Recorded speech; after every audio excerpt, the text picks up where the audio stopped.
Welcome back. अब आपको बताएं कि लाहौर में थाना फैक्ट्री एरिया के इलाके में घर से खातून समेत 4 अफराद की लाशें मिली हैं। पुलिस ने शुबा जाहिर किया है कि मुलजिम रिजवान ने मियां बीवी और दोस्त को कत्ल करने के बाद खुदकुशी कर ली। पुलिस के मुताबिक घर का दरवाज़ा अंदर से बंद था, जबकि रिजवान की लाश के पास पिस्तौल पड़ा था। इब्तदाई रिपोर्ट के मुताबिक कत्ल होने वालों में दर्जी आसिफ और उसकी अहलिया शामिल हैं।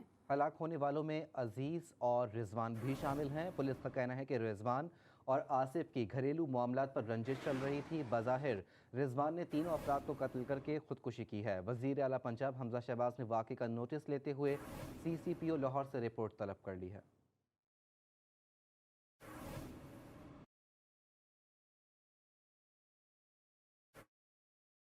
पंजाब के शहर लाला मूसा में नौजवान ने गैरत के नाम पर बहन को कत्ल कर डाला। थाना किकराली के गांव में साहन कला में 16 साला माजिदा यासिर को मुलजिम भाई अबू बकर गोलियां मार दी। बहन को मौत के घाट उतारकर मुलजिम फरार हो गया। पुलिस के मुताबिक मुलजिम बहन पर शक करता था। मुकदमा दर्ज करके मुलजिम की गिरफ्तारी के लिए छापे मारे जा रहे हैं।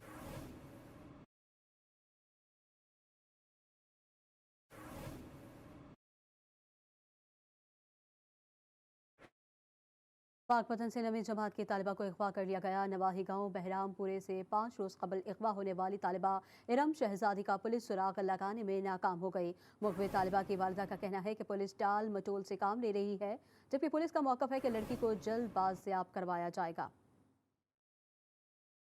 पढ़ती पेपर दे के आई अगले दिन सुबह दुकान ते गई सौदा लैन गई मुड़ के वापस नहीं आई।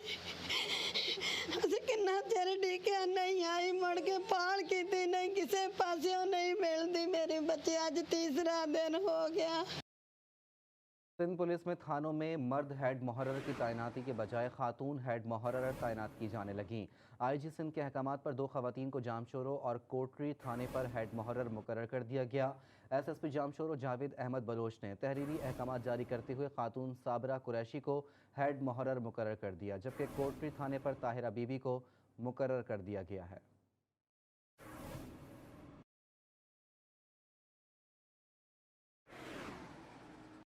आरिफवाला में भी मवेशियों में लिम्पी स्किन वायरस के वार जारी हैं। देहाती इलाकों में खतरनाक वायरस से सैकड़ों की तादाद में मवेशी मुतासिर हो गए, जबकि महकमा लाइव स्टॉक का अमला मवेशियों को वैक्सीन लगाने में सुस्ती दिखा रहा है। चौधरी शफीक सरवर की रिपोर्ट देखिए। आरिफवाला में मवेशियों पर लैंपिस्किन वायरस के वार तेज होने लगे। लैंपिस्किन वायरस से देहाती इलाकों में बड़ी तादाद में कीमती मवेशी बीमार हो रहे हैं। खतरनाक वायरस की वजह से मवेशी पाल हजरात में शदीद बेचैनी पाई जा रही है। मवेशी पाल हजरात कहते हैं महकमा लाइफ स्टॉक का अमला मवेशियों को वैक्सीन लगाने में सुस्ती दिखा रहा है। बहुत ही कॉस्टली जानवर है, महंगे जानवर हैं, कुर्बानी के दिन है, सेल के लिए तैयार हैं, लेकिन वो बीमारी की वजह से बहुत ज़्यादा जानवर मर रहे हैं और लाइफ स्टॉक का अमला जो है वो कोई भी काम नहीं कर रहा, कोई भी हमारी बात नहीं सुन रहा। जबकि वेटरनरी ऑफिसर डॉक्टर अली अमार का कहना है अस्पताल में वैक्सीन की सप्लाई के मुताबिक मवेशियों में वैक्सीनेशन की जा रही है। हमने जैसे जैसे सप्लाई आ रही है महकमे की तरफ से हम फील्ड में वो वैक्सीन लगा रहे हैं। इलाज मुआवजे के लिए हमारा महकमा लाइफ स्टॉक की तरफ से, आरेवाला की तरफ से हमारे डॉक्टर्स, हमारा पैरावा स्टाफ फील्ड में एक्टिव हैं। डोर स्टेप पे लोगों को जाके हम इलाज मुआवजा की सूरत फराहम कर रहे हैं। किसानों ने अल्लाह हुकाम से मुतालबा किया है कि सूरत हाल का फौरी नोटिस लेकर मवेशियों में वैक्सीनेशन के अमल को तेज किया जाए। लंपी वायरस खैबर पख्तूनख्वा के ज़िला सवाबी पहुंच गया। वायरस की लपेट में आकर कई मवेशी हलाक हो गए। जानवरों के मरने से किसान और डेयरी फार्मर्स में तशवीश की लहर दौड़ गई। महकमा लाइव स्टॉक के मुताबिक मुतासरा इलाकों में टीमें रवाना कर दी गई हैं।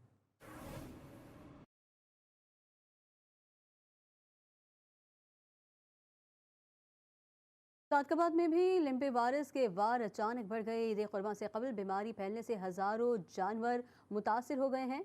एहसन अली की रिपोर्ट देखिए। बीमारी ने चोलिस्तान और मैदानी इलाकों में जानवरों पर हमला कर दिया, जिसके बाइस रहीम यार खान के मुख्तलिफ इलाकों में दर्जनों गायें और जानवर हलाक और सैकड़ों मुतासिर हो गए। इस वायरस के हमले से जानवर तेजी से मुतासिर हो रहे हैं, जिससे ईद कुर्बान के लिए जानवरों की तादाद में कमी पैदा होने से जानवर महंगे और नायाब होंगे। जानवर बीमार हैं और हमारे बड़े कहते हैं अगर इसको हम हलाल करें जानवर को, बड़े को, तो ये बीमारी जो है ज़्यादा फैलती है। तो इस वजह से नहीं ये चाहेंगे, और बीमारी भी है, नहीं चाहेंगे कि हम अपने माल मवेशी बेचने के लिए मंडियों में लेकर जाएं और इस वजह से छोटे जानवर जो हैं उनके रेट बढ़ जाएंगे। बर वक्त वैक्सीन ना लगने से लंपिक स्किन एक से दूसरे जानवर में तेजी से मुंतकिल हो रही है, लेकिन वैक्सीन लगाने वाली महकमे लाइफ स्टॉक की टीमें कहीं नजर नहीं आ रही। बीमारी की वजह से खाना पीना ये वैसे छोड़ गए। अगर ये मसल ना इनको वैक्सीन वगैरह हुई या बर वक्त इनका इलाज ना हुआ तो ये मसल जो है ना वो ज़ाया हो जाते हैं। इंतजामिया का कहना है कि वायरस से बचाव के लिए सिंध और पंजाब बॉर्डर पर जानवरों की सिंध से पंजाब में दाखिले और नकलो हमल पर पाबंदी आयद कर रखी है। ओलंपिक के हवाले से गवर्नमेंट की इंस्ट्रक्शंस हैं, जो हमारा लाइफ स्टॉक उधर से आ रहा है उसके लिए हमारी चेक पोस्ट लगी हुई है और वो हम जो है वापस भिजवाते हैं। सिंध में लाइफ स्टॉक नहीं आने दे रहे। तो दूसरा ये है कि हमारे ज़िले में जो अभी तक मॉर्टेलिटी है वो 5 की है और उसमें जहाँ पे भी हमें रिपोर्ट होता है वैक्सीन हमारे पास सफिशिएंट अवेलेबल है और वहाँ पे जाके हम इन्हें वैक्सीनेशन भी करते हैं। लंपिक स्किन वायरस के हमले पर बर वक्त काबू ना पाया गया तो चंद रोज में जानवरों का बुहरान पैदा होगा और जानवर मजीद महंगे होंगे। एहसन अली, GTV न्यूज़, रहीम बियार खान। आगे बढ़ेंगे। कराची के हल्का NA 240 में ज़िमनी इंतखाबी मुहिम में उम्मीदवारों ने एड़ी चोटी का जोर लगा दिया। ज़िमनी इंतखाबात के लिए पोलिंग 16 जून को होगी। MQM Pakistan peoples party, Muhajir कौमी मूवमेंट, PSP और TLP के दरमियान सख्त मुकाबला मुतवक्के है। उम्मीदवार रुकने बुनियादी मसाइल के शिकार अफराद से वोट लेने जा रहे हैं। देखते हैं CTV के रिपोर्टर अली रजा की ये रिपोर्ट।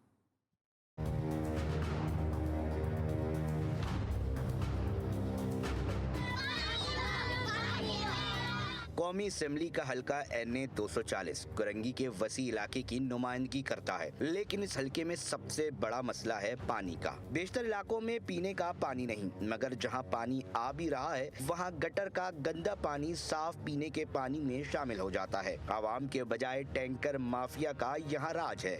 जो वोट लेने आएंगे ना यहाँ पर उनको शर्म आना चाहिए। बेगैरत के बच्चों को, बेगैरत लोगों को शर्म आना चाहिए। उनको आपके सामने हाल है रोडों के हाल हुआ, देख लो, कहीं बनाओ दिखा दो मुझे। और क्या बोले इन लोगों को, शर्म आना चाहिए इन लोगों को। औरतों को खड़ा करके रखे अपनी माँ बहनों को रोड के ऊपर, मीडिया में देख के बड़े खुश होंगे ये लोग। हम लोग पागल थोड़ी है जो जिम्मे के दिन पे नहाते नहीं, यहूदी लोग हैं ये लोग पक्के। खंडनुमा ये सरकारी स्कूल भी सियासतदानों की तालीम से अदम दिलचस्पी का मुंह बोलता सबूत है।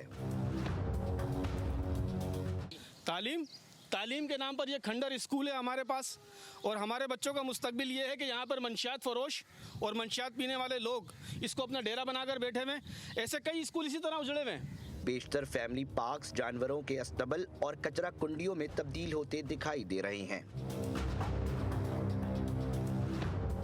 लेकिन लांडी में रजा पार्क के नाम से पार्क दिया गया था, लेकिन वो गधा कॉलोनी बनी हुई है, पार्क नहीं बोल सकते आप उसको। इस हल्के में गुज़िश्ता 34 साल से MQM के अलावा कोई दूसरी जमात जीत नहीं सकी। इकबाल अहमद के इंतकाल के बाद हल्के से ज़िमनी इंतखाब में MQM के उम्मीदवार अबू बकर, पीपल्स पार्टी से नासिर रहीम, पाक सरजमीन पार्टी से शब्बीर कायम खानी, तहरीक लब्बैक पाकिस्तान से काशिफ कादरी, महाजिर कौमी मूवमेंट से रफीउद्दीन फैसल समेत दीगर हिस्सा ले रही हैं।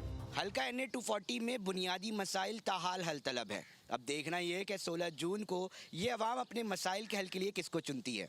कैमरामैन इकबाल के हमरा अली रजा, G न्यूज़, कराची। भारतीय रहनुमाओं की जानिब से हुजूर पाक सल्लल्लाहु अलैहि वसल्लम की शान की गुस्ताखी के खिलाफ पेशावर में खवातीन की जानिब से एहतजाजी रैली निकाली जा रही है। मुजाहरे में बड़ी तादाद में खवातीन और बच्चे भी शरीक हैं। मजीद जानते हैं पेशावर में नवाब शेर से, जो इस वक्त मुजाहिरीन के साथ ही मौजूद हैं। नवाब, बताइएगा क्या कहना है मुजाहिरीन का? भी सड़कों पर निकल आए हैं क्योंकि भारत के कुछ रहनुमाओं ने हुजूर सल्लल्लाहु अलैहि वसल्लम की शान में गुस्ताखी की थी। तो इस सिलसिले में जो है वो ख़वातीन एहतजाज कर रहे हैं और मेरे साथ ख़वातीन मुज़ाहिरीन मौजूद है, उनसे बात करते हैं। मैडम, क्या कहेंगे, आप लोग एहतजाज कर रहे हैं तो क्या मुतालिबात है? हमारे ये मुतालिबात है कि हम मुसलमान हैं, उम्मत मोहम्मदी हैं, हम और अपने नबी के बारे में कुछ नहीं सुनना चाहते। हम चाहते हैं हमारी हुकूमत से हमारा ये मुतालबा है कि ऐसे बंदे को चौराहे में संसार किया जाए, सख्त से सख्त सजा दी जाए ताकि आइंदा किसी की ऐसी हिम्मत ना हो। इंडिया के जो सफारत खाने इनको बंद कर दें, निकाल दें इनके सफीरों को यहाँ से। उनको कहे कि हमारी कौम की गैरत अभी मरी नहीं है, मुसलमानों की गैरत अभी जाग रही है और हमारी गैरत दीनी का तकाजा ये है कि उनको सजा दें। सफीर को निकालें यहाँ से, इंडिया के सफीर को निकालें। जैसा कि आप लोग देख रहे हैं कि मुज़ाहिरीन मुतालबा कर रहे हैं कि इंडिया के सफीर को मुल्क बदर किया जाए, जबकि इसके साथ साथ जो इंडियन मंसूआत हैं उनका भी बाइकाट किया जाए। जी, रुख करेंगे भावल नगर का। भावल नगर में जराइम के खात्मे के लिए ईगल स्क्वाड को 20 मोटरसाइकिलें फराहम कर दी गईं। डिस्ट्रिक्ट पुलिस ऑफिसर ने पेट्रोलिंग का मंसूबा तैयार कर लिया है। मज़ीद तफसीलात जानते हैं शेख ज़मान मकसूद से। जी ज़मान, आगाह कीजिएगा। बिल्कुल, मैं इस वक्त मौजूद हूँ बहावर नगर डीपी ऑफिस में। आज डीपी की जानिब से ईगल स्क्वाड को 20 मोटरसाइकिल फराहम किए गए हैं जो जराइम की शरह को कम करने के लिए आज डीपीओ साहब का अहसन कदम है। और मेरे साथ डिस्ट्रिक्ट पुलिस ऑफिसर साहब मौजूद हैं, उनसे जानते हैं। जी सर, ये बताइएगा 20 मोटरसाइकिल दिए गए हैं ईगल स्क्वाड को, इस हवाले से क्या कहेंगे? जी बिस्मिल्लाहिर्रहमानिर्रहीम। हमने पहले स्टडी किया है क्राइम पैटर्न को और उसे scientifically crime hubs, black spots जो हैं और टाइमिंग निकाल के उसको हमने गश्त का जो प्रॉपर प्लान तैयार किया है वो हम इंशाल्लाह लॉन्च करने जा रहे हैं। इसके लिए 20 मोटरसाइकिल जो हैं जो हमारी कंडम शेप में थे उसको हमने रीऑर्गेनाइज़ किया है। नए लड़के जो हैं हमने इस स्क्वाड में डाले हैं, उनको हम टाइमिंग बताएंगे, उनको हम बताएंगे कि किस इलाके में उन्होंने गश्त करनी है। और इससे ना सिर्फ ये कि क्राइम में कंट्रोल होगा बल्कि इसके अलावा जो लोगों में सेंस ऑफ सिक्योरिटी है वो भी हमारी बेहतर तरीके से उजागर होगी इंशाल्लाह। Thank you very much. जी बिल्कुल, जैसा कि आपने डिस्ट्रिक्ट पुलिस ऑफिसर साहब की बात सुनी, उनका यही कहना था कि बहावर नगर में जो क्राइम की शरह है इसको देखते मद्देनज़र रखते हुए ईगल स्क्वाड को मोटरसाइकिल यहाँ पर फराहम किए गए हैं जो मुख्तलिफ इलाकों में रात के गश्त भी करेंगे। जी, ज़ियारत में ईंधन के मुतबादिल ज़राए नाकाफ़ी होने की वजह से लोग सनोबर के दरख्त काट कर ईंधन के तौर पर इस्तेमाल कर रहे हैं।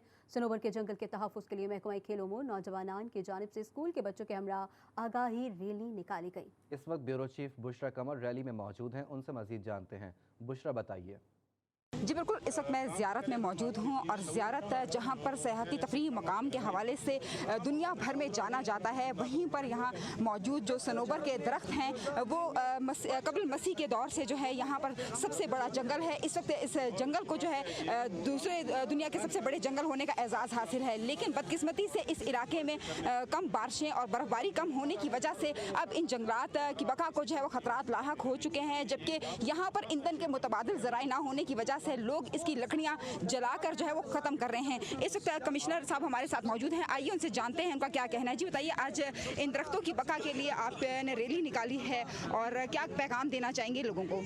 जी बिल्कुल, आपने सही कहा कि हमारे पास दुनिया में दूसरे नंबर पर जंगल के सनोबर के जो ज़ख़ीरे वो यहाँ पर जंगलात हमारे यहाँ पर हैं, तो इनकी प्रिजर्वेशन बहुत ज़रूरी है। क्योंकि अगर आप ये जो दरख्त एक देख रहे हैं, मेरे साइड पर देख रही हैं, इसकी कम अज़ कम उम्र जो है ना 500 साल होगी। ये दरख्त बढ़ता है, साल में सिर्फ 1 इंच के करीब बढ़ता है। और जैसे आपने सही कहा कि यहाँ पे ईंधन न होने के बराबर है, गैस की सप्लाई यहाँ पर है, लेकिन सर्दियों में उसकी तकरीबन प्रोडक्टिविटी नहीं होती यहाँ पे और इलाके के लोग मजबूर होते हैं कि वो दरख्त जला दें। इसमें गवर्नमेंट ने ये प्लान किया हुआ कि यहाँ पे एक LPG प्लान लगा दें यहाँ प्लांट, ताकि लोगों को अल्टरनेट एक सोल्यूशन मैसर आ सके ईंधन का, ताकि इन दरख्तों की प्रिजर्वेशन हो सके। जी बिल्कुल, आपने सुना कि कमिश्नर ज़ियारत का कहना है कि इन दरख्तों की बका के लिए जो है इक़दाम करने की अशद ज़रूरत है और इन जंगलात की बका के लिए जो है इस वक्त महकमा स्पोर्ट और यूथ अफेयर की जानिब से एक रैली निकाली जा रही है। रैली जो है वो ज़ियारत रेजिडेंसी से शुरू हुई है, जो 1 किलोमीटर का सफ़र तय करके जोनीपर के जो रेस्ट हाउस है वहाँ पर जाकर इख्तिताम पजीर होगी। इस रैली की अच्छी बात यह है कि जहाँ पर इसमें आला अफसरान ने FC के और महकमा स्पोर्ट के, इसके अलावा कमिश्नर साहब खुद मौजूद हैं, असिस्टेंट कमिश्नर साहब मौजूद हैं, उन्होंने शिरकत की है। वहीं बड़ी तादाद में स्कूल और यूनिवर्सिटी के तलबा भी शरीक हुए हैं जो यही पैगाम दे रहे हैं कि सयाहती मकामात का लोग रुख ज़रूर करें, लेकिन यहाँ आकर यहाँ जोनीपर के जो दरख्त हैं उनकी लकड़ी को ईंधन के तौर पर कतई इस्तेमाल ना करें। जी, रुख करेंगे सिविल अस्पताल सखर का। सिविल अस्पताल सखर पर नामालूम मुसल्लह मुल्ज़िमान के हमले के खिलाफ डॉक्टर्स और प्रोफेसर सरापा एहतजाज बन गए। डॉक्टर्स और प्रोफेसर्स ने तहफ़्फ़ुज़ का मुतालबा कर दिया। दूसरे रोज़ भी OPD का बाइकआउट किया गया, जिसकी वजह से मरीज़ रुल कर रह गए हैं। मज़ीद तफ़सीलात जानते हैं नुमाइंदा सखर KB शेख से। जी KB शेख, आगाह कीजिएगा। जी, सखर सिविल हॉस्पिटल मौजूद है। यहाँ पर जो न 15 से ज़ायद जो नामालूम मुसल्लह अफराद आकर जो न OPD में डॉक्टर शाहिद मीरानी और जो न रहीम जो शदीद उनको ज़ख्मी कर दे गया और उनसे ये पूछते हैं कि कौन थे। अच्छा रहीम, ये कौन कौन बंदे आए थे, कितने जने थे जो आपको ज़ख्मी कर दिया? सर रश बहुत थी, रोकने पे उन्होंने 5-8 बंदे थे नामालूम। ये वो डॉक्टर शाहिद को भी गिरेबान फाड़ा, उसकी भी शर्ट में, मुझे भी मारा, डॉक्टरों को सबको मारा अंदर। बहुत ज़्यादा ये 10 से 15 आदमी थे।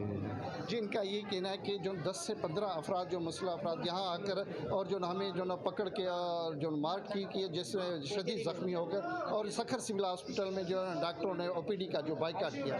जी उकाड़ा के डीपीओ ने ओहदे का चार्ज संभालते ही यादगार शोहदा पर फूलों की चादर चढ़ाई। डीपीओ के ऑफिस पहुंचने पर पुलिस के चाको चौबंद दस्ते ने सलामी दी। देखते हैं राय अली अकबर की report.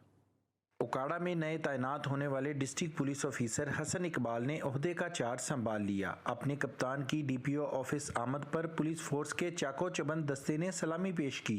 District police officer Hasan Iqbal ने यादगार शोहदा पर हाजिरी दी, फूलों की चादर चढ़ाई और शोहदा की दर्जात की बुलंदी के लिए दुआ भी की।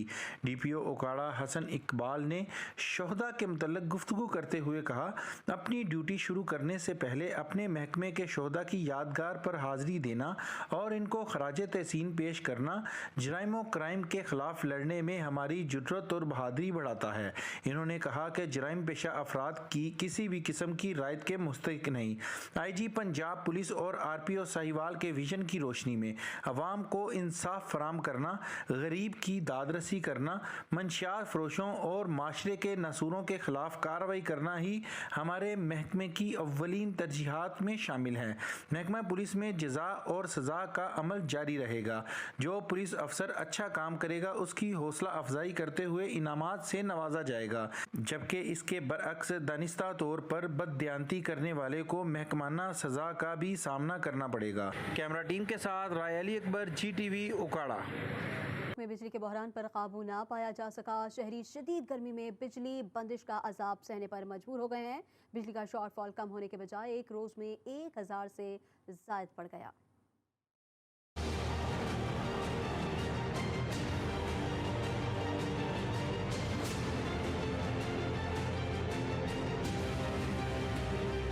मुल्क में तवानाई का बहरान संगीन, लोड शेडिंग का दौरानिया 16 घंटे तक जा पहुंचा। एक ही रोज में बिजली के शॉर्टफॉल में 1036 मेगावाट का इजाफा, बिजली का शॉर्टफॉल 6709 मेगावाट तक पहुंच गया। इस्लामाबाद रीजन में 6 घंटे तक लोड शेडिंग जारी है। ज़्यादा नुकसानात वाले इलाकों में लोड शेडिंग का दौरानिया इससे ज़्यादा है।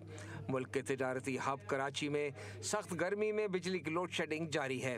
के इलेक्ट्रिक की जानिब से 3 घंटे यौमिया लोड शेडिंग के ऐलान के बावजूद शहर के बेशतर इलाकों में बिजली की गैर हाजिरी का दौरानिया 9 घंटों पर मुहित हो गया। बाज़ इलाकों में पूरा दिन बिजली गायब रहती है। मुल्क के दीगर शहरों के साथ साथ लाहौर के शहरी भी लोड शेडिंग से परेशान है। गर्मी और लोड शेडिंग के दौरान कारखानों में काम करने वालों को शदीद मुश्किलात का सामना है। कोयटा के बस्ती इलाकों में बिजली की लोड शेडिंग का दौरानिया 8 घंटे तक पहुंच गया और नवाही इलाकों में बिजली 10 से 12 घंटे गायब रहने लगी। घरेलू सारिफीन और ताजर बरादरी ने लोड शेडिंग के दौरानिये में कमी का मुतालबा किया है। खैबर पख्तूनख्वा भर में बिजली की एलानिया और गैर एलानिया लोड शेडिंग का सिलसिला जारी है। शहरी इलाकों में 10 से 12 और देही इलाकों में 16 घंटों तक बिजली गायब रहने लगी। आवाम कम वोल्टेज और ट्रिपिंग के मसाइल से भी परेशान है। कहते हैं बिजली की बंदिश से पानी की किल्लत ने भी परेशान कर दिया है। अवाम को बिजली की गैर एलानिया लोड शेडिंग से छुटकारा ना मिल सका। लाहौर में बिजली की लोड शेडिंग से निज़ाम ज़िंदगी बुरी तरह मुतासिर है। लेस्को के मुताबिक लोड शेडिंग 3.5 घंटे ही है। टेक्निकल फॉल्ट की वजह से लाइट बंद करना पड़ती है, जबकि दूसरी जानिब कराची के शहरी भी लोड शेडिंग के बायस शदीद मुश्किलात का शिकार हैं। इसी हवाले से मज़ीद तफसीलात जानने के लिए लाहौर से हमारे साथ मौजूद हैं वहीद गुजर और कराची से वजीहुद्दीन। पहले लाहौर का रुख करेंगे। वहीद गुजर, क्या तफसीलात हैं, आगाह कीजिएगा। बिल्कुल देखिए, गैर एलानिया लोड शेडिंग से पर जो है वो काबू कैसा पाया जाएगा ये कोई नहीं जानता। और हमने देखा कि हुकूमती दावों के बावजूद जो है गैर एलानिया लोड शेडिंग पर मुकम्मल तौर पर काबू नहीं पाया जा रहा, क्योंकि आज भी हमने देखा कि लाहौर के मुख्तलिफ इलाकों में कई घंटे की गैर एलानिया लोड शेडिंग से निज़ाम ज़िंदगी जो है वो बुरी तरह मुतासर है। शहरियों के इस हवाले से ये कहना है कि कम अज़ कम अगर गैर एलानिया लोड शेडिंग पर मुकम्मल तौर पर काबू नहीं पाना, कम अज़ कम इसके दौरानी को कम ही कर दिया जाए, क्योंकि जब रात को लाइट जाती है सो नहीं पाते, दिन में लाइट जाती है तो काम पर नहीं जा पाते, तो दूसरी जानिब जो है पानी नायाब हो जाता है। तो ये मसाइल जो हैं शहर भर के जो है वो दिन ब दिन बढ़ते चले जा रहे हैं। जबकि बताता चलूँ कि सूफियाबाद के हवाले से बताता चलूँ कि सब डिवीज़न ऐसी है कि अभी कुछ देर पहले हमारी शहरों से बात हो रही थी, उनका कहना था कि रात भर जो वहाँ पर लाइट नहीं आती, दिन में भी ये मसाइल रहते हैं। जबकि लेस्को ज़राए की जानिब से ये कहा जा रहा है कि 3.5 घंटे की लोड शेडिंग की जाती है। अगर कहीं किसी जगह पर ज़्यादा देर की लाइट जाती है तो वो टेक्निकल फॉल्ट की वजह से जाती है, मगर शहरियों के इस हवाले से कहना है कि इसमें कमी नहीं आ रही। हमारे साथ अगर ही लाइट मौजूद रहेगा, आती है कराची तो का रुख कर लेते हैं। वजीहुद्दीन भी हमारे साथ ही मौजूद हैं। वजी, आप बताइएगा कराची की मजमूई सूरत हाल क्या है?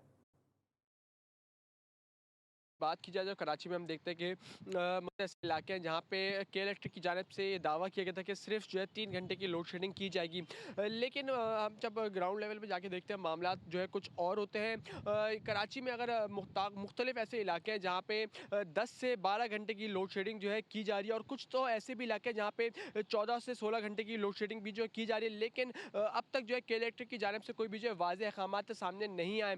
शहरी की जानिब से ये ज़रूर कहा जा रहा है कि गर्मी है, ऊपर से जो है के इलेक्ट्रिक जो है उनकी जानिब से हटदर्मी की जा रही है और जो है इतनी ज़्यादा लोड शेडिंग की जा रही है, जिसके बाद जो उनका जीना जो है मुहाल हो चुका है। लोड शेडिंग के साथ साथ अगर हम बात करें तो उनके घर में ना पानी की भी जो है शदीद मुश्किलात और किल्लत का जो है उनको सामना करना पड़ रहा है। शहरियों से भी हमारी बात, उनका कहना है कि के इलेक्ट्रिक को जब कंप्लेन की जाती है तो उसके बाद वहाँ पर जो है हमारी सुनवाई नहीं होती है, या तो वो बात टाल देते हैं या तो फिर ये कहते हैं कि पीछे से जो है शॉर्टफॉल आया है जिसको हम ठीक कर रहे हैं, लेकिन वो जो बिजली का है शॉर्टफॉल जो है वो ठीक तो मजीद बढ़ता ही जा रहा है, जिसकी वजह से कराची और लाहौर के शहरी जो है वो शदीद मुश्किलात का शिकार हैं। लाहौर से वहीद गुज्जर, जबकि कराची से वजीउद्दीन हमें अपडेट कर रहे थे। आपका बहुत शुक्रिया। अब आपको बताएं कि कराची में एक ऐसा ग्राउंड भी है जहां बहुत सारी सहूलतें मौजूद हैं, लेकिन खेल के मैदान में खेलने की सहूलत नहीं। कोयटा का पहलवान कराची के मैदान में कचरा तो बेच सकता है, लेकिन कराची वाले यहां खेल नहीं सकते। देखते हैं कराची से असगर अजीम की रिपोर्ट। अमनाबाद पुलिस स्टेशन के पीछे छुपी है एक खेल के मैदान की नाकाबिले यकीन हकीकत।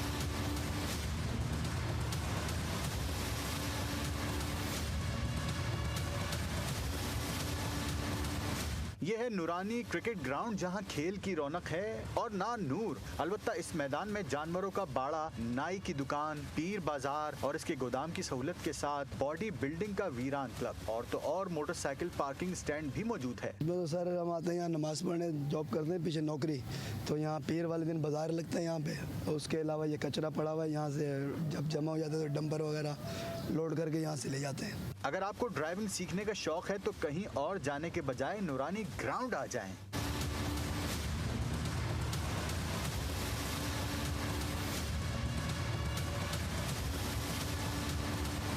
इस मैदान में बच्चे तो खेल नहीं सकते, लेकिन कोयटा का पहलवान कचरा जरूर बेच सकता है। ये काम जो है ना 20 साल से चल रहा है, अभी जो ना ये जो ना काम भी खराब हो गया है, जो ना गरीबी भी बहुत ज्यादा हो गया।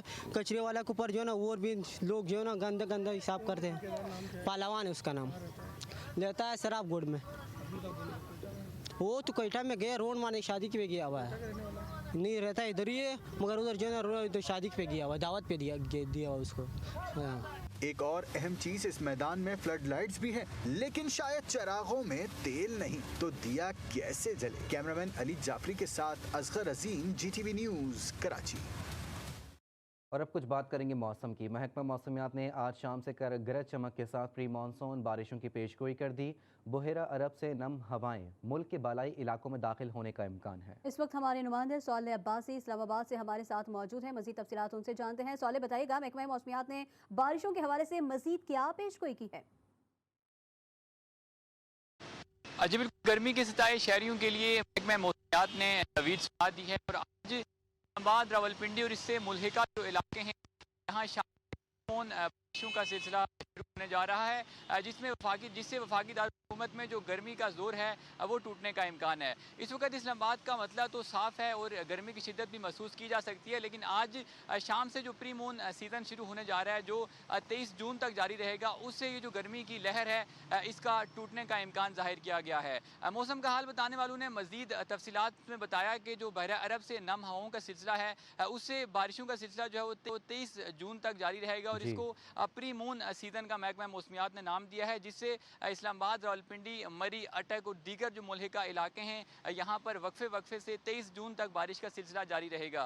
दूसरी जानिब जो मानसून के बाकायदा सीज़न का आगाज़ वो जून के आखिरी हफ्ते से होगा, जिसके पेश नज़र वफाकी दारुल हुकूमत की इंतज़ामिया और मुल्क भर की जो दीगर इंतज़ामिया हैं, उन्होंने पेशगी इक़दामात भी शुरू कर दिए हैं, क्योंकि महकमा मौसमियात ने इस बार तवक्को से, उम्मीद से ज़्यादा बारिश की जो है वो पेशगोई की है, जिसके बाद वज़ीर-ए-आज़म शहबाज शरीफ ने भी NDMA और दीगर जो मुतल्लिका इदारे हैं उनको हदायत की हैं कि वो पेशगी इंतज़ामात करें, ताकि मानसून के सिलसिले में जो बारिशें होंगी उनसे अगर कोई नुकसान हो सके तो उसके पेशगी इंतज़ामात किए जा सकें। इसके अलावा शहर इक़्तिदार का दर्जा हरारत आज दिन के औकात तो 44 डिग्री सेंटीग्रेड तक पहुँचने की महकमा मौसमियात ने जो है वो खबर सुना रखी है, लेकिन आज शाम से ही ये जो मतला है ये अबर आलूद हो जाएगा और शहर में 23 जून तक बारिशों का सिलसिला जारी रहेगा। सवाले अब्बासी इस्लामाबाद से अपडेट कर रहे थे, बहुत शुक्रिया। एक ब्रेक के बाद हाजिर होंगे हेडलाइंस के साथ। देखते रहिए GTV न्यूज़।